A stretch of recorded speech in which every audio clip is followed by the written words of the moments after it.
Welcome to Digging In, unearthing stories of climate adaptation, a Links podcast series. I'm Cara LeBlanc. Climate change isn't just in the ground and in the weather patterns. It's also in our heads, literally. If you think about it, when things change in our physical environment, we try to make sense of it in our minds.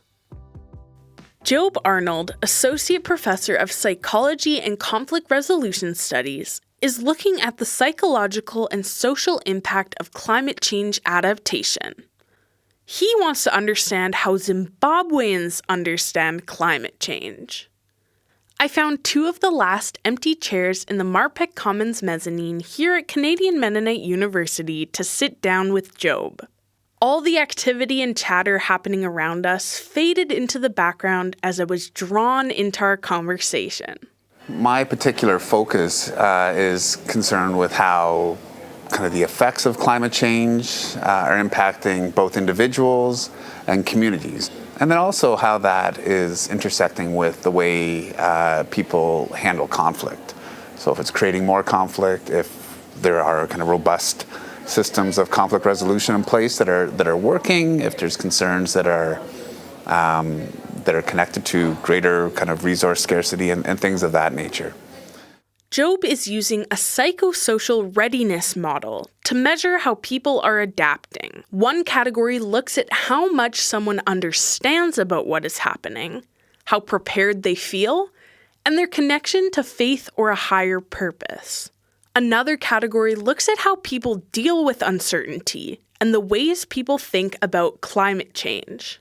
The last category looks at how much conflict individuals experience in the process. During his time in Zimbabwe, Jobb and a team of Zimbabwean research assistants talked with community members about their experiences. One of their goals is to compare results across the regions. Wanting to bring, again, a psychological or psychosocial dimension of data that can be analyzed alongside some of the biodiversity data, right? So to get a better picture of, both the impacts of climate change, but then the success of these interventions, right? Is there a corresponding improvement in the psychosocial, the community health, the mental health of the individuals on the ground? Does that correspond to these conservation agricultural practices? So if you have more reliable crops, we might hope that takes off some of the psychological stress on people, and also can just generally improve the well-being of the broader community. I was curious what Jobb had heard from Links participants. Well, the last few years have been intense drought. So the drought has really had an impact across the board, certainly on the crops across all three regions of Zimbabwe. So this has put a lot of pressure on food security. It's also put pressure on kind of migration, right? So people are leaving those areas to find work elsewhere when there's no agricultural productivity. One of the things I observed while we were there was the ancestral connection to rain. So rain-making ceremonies and people's spiritual connection to the rainy season was something that a lot of people were talking about. Again, wondering why the rains hadn't come.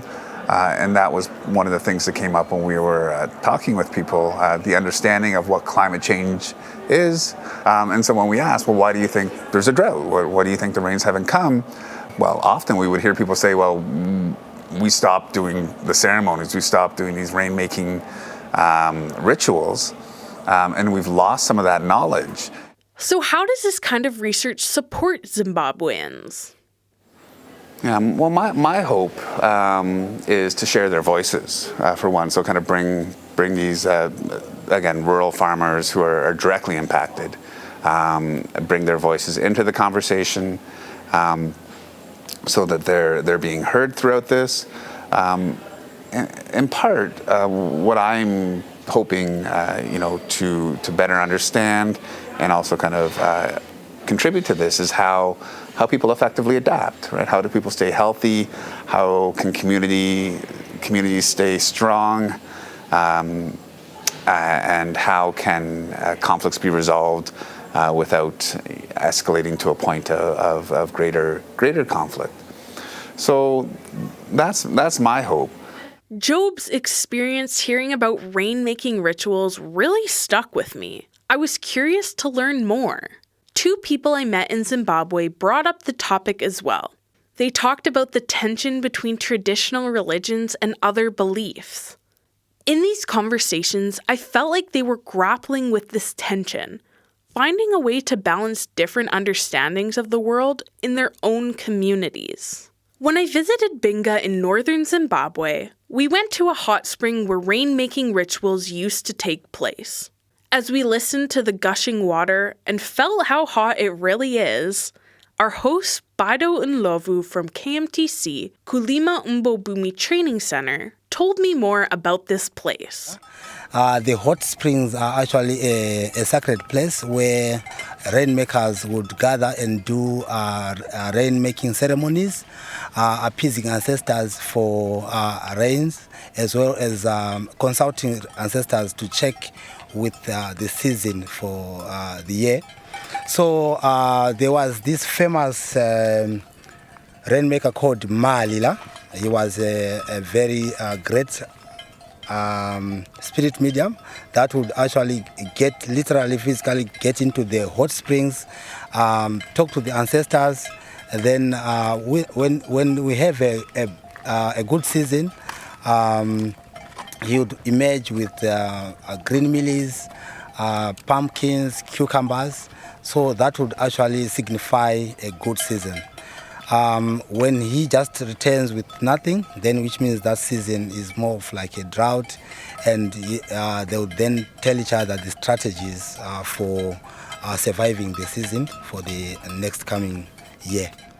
This area is now fenced off as a park, and there's an entry fee. Ceremonies can no longer be carried out here. It's hard for the current generation to even believe such stories, because they think maybe these are just magical stories, or maybe Malila was not rather a magician of some sort.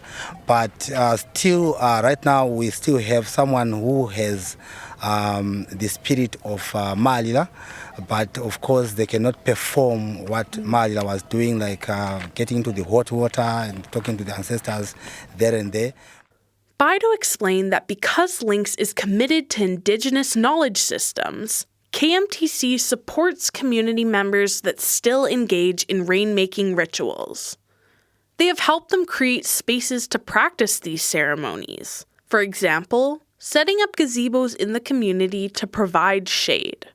I had a similar conversation about Indigenous knowledge systems in the southwestern town of Gwanda. The implementing partner in Gwanda is BIC-CDS, the Brethren in Christ Compassionate and Development Services. We stopped by their office and spoke to Project Officer Gugulethu Nyathi. So Indigenous is something from within, something local, something within the context.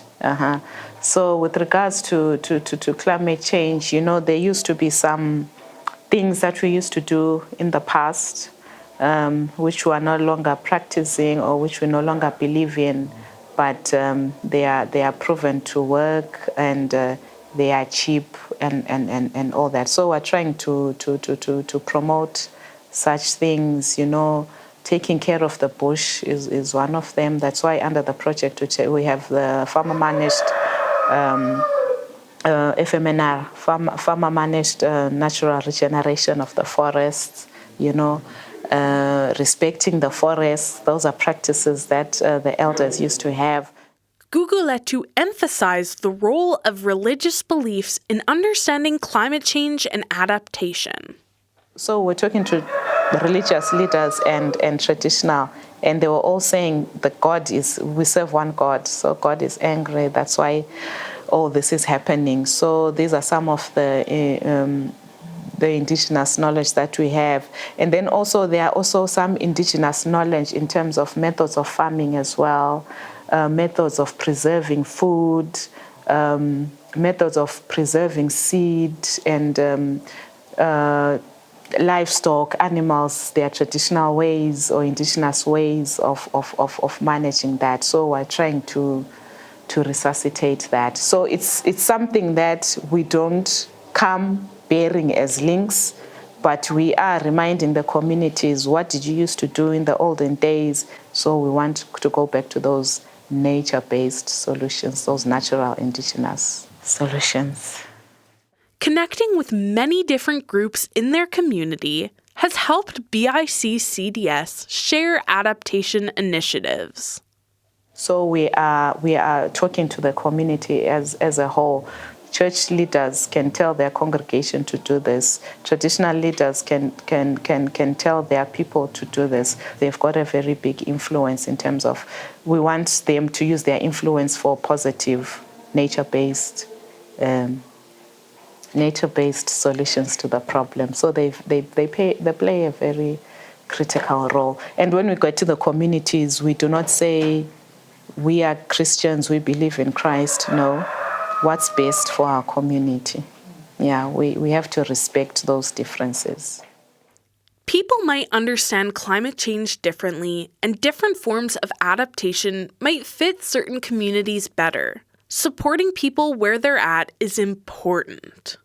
When it comes to climate change adaptation, there's a lot going on in our hearts and minds. Belief systems, psychological processes, and conversations across all of these realities. It's a lot. Paying careful attention to the human aspects of this climate challenge is vital to adaptation. Thank you to my guests, Jobb Arnold, Associate Professor of Psychology and Conflict Resolution Studies at Canadian Mennonite University, Bbaido Ndluvu, Meal Officer at Kulima Mbobumi Training Center, and Gugulethu Nyathi, Project Officer at Brethren in Christ Compassionate and Development Services. Digging In, Unearthing Stories of Climate Adaptation was written and produced by Cara LeBlanc, with story editing by David Balser and mixing assistance by Daryl Newstetter-Barg. Thanks for listening. I'm Cara LeBlanc. LINKS is a multi-year Mennonite Central Committee project helping climate-affected populations in Zimbabwe adapt to the changing environment. CMU is one of 3 research partnerships working alongside 2 Zimbabwe-based research partners and 3 local development organizations working across 3 districts. LINKS is administered in partnership with the Government of Canada and with funding from other generous donors. LINKS is locally led, Indigenous, nature-based solutions for climate change adaptation in Zimbabwe. LINKS is locally led.